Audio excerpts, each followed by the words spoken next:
Neurotherapy का एक नया नाम। बिना कोई दवा, बिना कोई ऑपरेशन, बिना कोई इंजेक्शन के लम्हों में शिफा पाई। तेलंगाना में इलेक्शन हो और 12% रिजर्वेशन और 4% की बात ना हो, ये तो नामुमकिन सी बात है। बहरहाल बीआरएस अपने वादे को भूल चुकी है। 12% रिजर्वेशन के ऐसा आवाम समझती है, लेकिन अब होम मिनिस्टर महमूद अली का बयान आ चुका है 12% रिजर्वेशन को लेकर और हालिया चल रहे 4% माइनॉरिटी रिजर्वेशन को लेकर। क्या कहा है महमूद अली ने 12% रिजर्वेशन की बात पर, देखिए, और अवाम इस बात का खुद ही फैसला कर सकती है कि क्या बीआरएस पार्टी अवाम को 12% रिजर्वेशन देने में कामयाब हो पाती है या नहीं, क्योंकि वादा कर कर एक अरसा हो चुका है लेकिन बीआरएस इसमें नाकाम साबित हुई है। बहरहाल महमूद अली ने क्या कहा है अपनी स्पीच में, देखिए इस रिपोर्ट में। हमारे मीडिया भाई भी काफी इसके ऊपर बेचैन है। तहफ़्फ़ुज़ात, रिजर्वेशन, ये बड़ा अहम सवाल है। यकीनन कौम तरक्की करती है ना, जरूर रिजर्वेशन से तरक्की करती है। ये रिजर्वेशन हमारी पॉलिसी थी। टीआरएस पार्टी 2001 में कायम हुई थी, 27 अप्रैल 2004 में हम कांग्रेस से अलायंस करे थे, क्योंकि हमें क्या चाहिए था, तेलंगाना चाहिए था। तेलंगाना होना तो बिल पार्लियामेंट में पास होना जरूरी है। हम आगे 17 एमपी क्या कर सकते थे? 100 साल भी लड़ते रहेंगे ना तो नहीं ले सकते तेलंगाना। सीएम साहब ने पहले कांग्रेस से अलायंस किया। कांग्रेस के अंदर कांग्रेस का मैनिफेस्टो था, हमारा अपना मैनिफेस्टो था। हमारे मैनिफेस्टो में सीएम साहब ने 12% रिजर्वेशन का देने का ऐलान किया था, मगर कांग्रेस के मैनिफेस्टो में नहीं था। अब हम लोग क्या है, हमसे वायदा किया था कि हम 2 साल में आपका तेलंगाना देंगे। हम उनके साथ 2 साल तक रहे। हमारे सारे मिनिस्टर, सारे एमएलए, खुद केसीआर साहब भी रिजाइन कर दिए थे। अब रिजाइन के बाद तो इलेक्शन आता है। सीएम साहब करीमनगर से फिर एमपी लड़े थे। वाइस राज सेक्रेटरी साहब सारे मिनिस्टरों के साथ, तेलंगाना के 17 मिनिस्टरों के साथ और कुछ एमपीओ के साथ केसीआर साहब के खिलाफ कैंपिंग करने करीमनगर आए थे। उस वक्त हुआ कि हम जब 12% की बात करें मुसलमानों को वोट लेने के लिए, कांग्रेस ने जब वायदा किया कि हम भी 5% देंगे। 5% का वायदा करने के बाद इलेक्शन होगा। जो सीटें हम जीतने थे जीती, उन्होंने जो जीतने के सीट जीते, मगर अब 5% के लिए कोशिश करते रहे।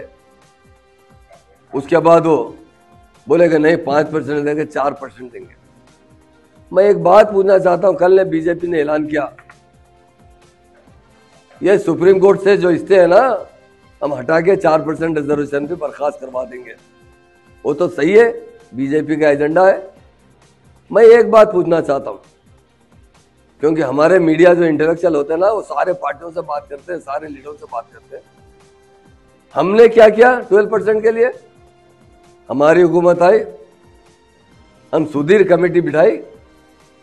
सुधीर कमेटी की रिपोर्ट आने के बाद हम वो बिल असेंबली में लाए।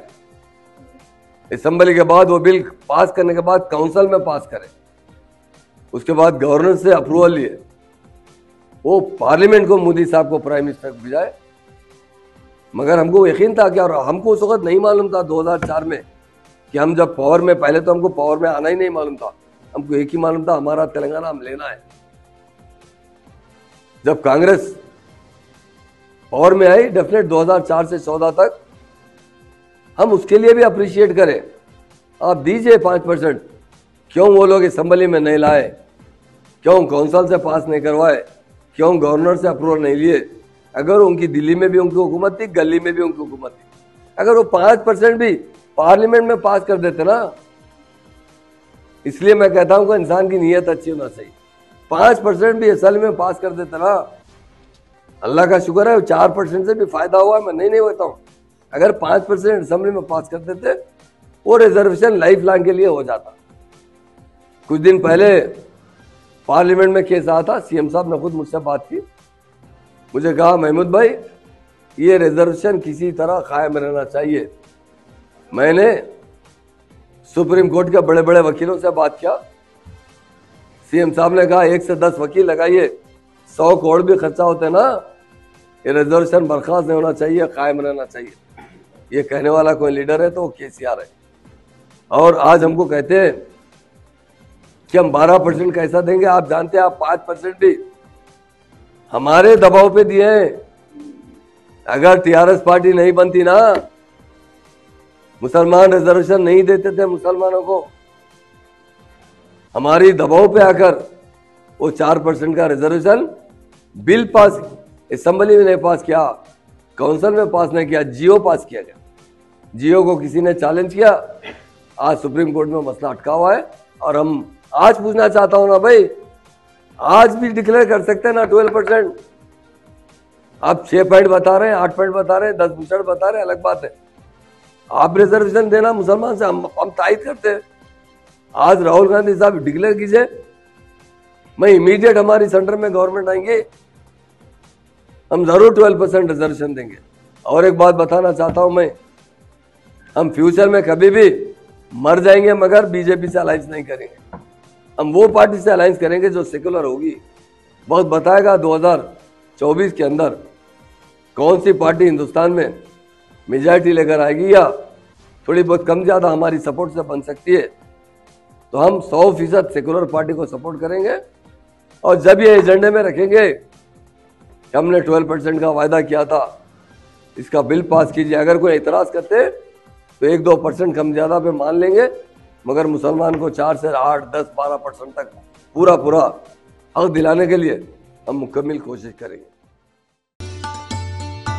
अल्हम्दुलिल्लाह, किसी भी तरह का दर्द रखने वालों के लिए खुशखबरी, खुशखबरी, खुशखबरी। मर्द व खवातीन, बच्चे, बड़े या फिर पुराना दर्द जैसे शोल्डर का दर्द, कमर का दर्द, घुटनों का दर्द, गर्दन का दर्द, कोहनी का दर्द या जिस्म के किसी भी हिस्से में नया और पुराना दर्द हो तो आज अभी तशरीफ लाइए। एक बार आजमाइश शर्त है। अपने तजुर्बे की बिसात पर मोहम्मद मुश्ताक साहब आज तक अल्हम्दुलिल्लाह हजारों मरीजों को शिफायाब कर चुके हैं अल्लाह के फजल से। तशरीफ लाइए। न्यूरोथेरेपी का एक नया नाम, बिना कोई दवा, बिना कोई ऑपरेशन, बिना कोई इंजेक्शन के लम्हों में शिफा पाई। तफसीलात के लिए हमारा पता है Shastripuram road, opposite HKGN furniture.